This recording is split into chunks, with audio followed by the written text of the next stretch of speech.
छठ का त्यौहार आते ही भोजपुरी के गानों ने धूम मचा दी है।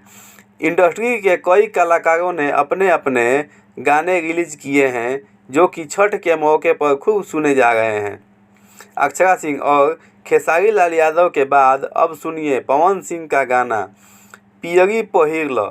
4 दिन तक चलने वाले छठ पर्व की शुरुआत हो चुकी है। इसका समापन 20 नवंबर को होगा। बिहार में यह पर्व धूमधाम से मनाया जाता है और एक अलग ही रौनक देखने को मिलती है। इस मौके पर छठी मैया और सूर्य देव की पूजा की जाती है। पवन सिंह ने अपना जो गाना रिलीज किया है उसमें पूजा की रस्मों को निभाते दिख रहे हैं। वीडियो में पवन सिंह और श्वेता झा हैं।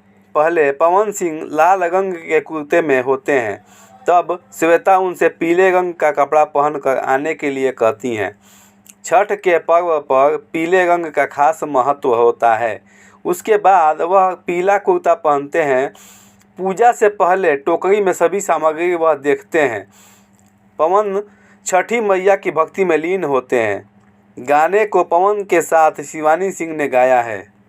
तो दोस्तों, आप लोग को ये मेरा वीडियो कैसा लगा कमेंट में मुझे ज़रूर बताएं और मेरे चैनल को सब्सक्राइब और लाइक ज़रूर करें दोस्तों, ताकि मेरे हर वीडियो का नोटिफिकेशन सबसे पहले आपको मिल जाए मेरे दोस्तों। जय हिंद।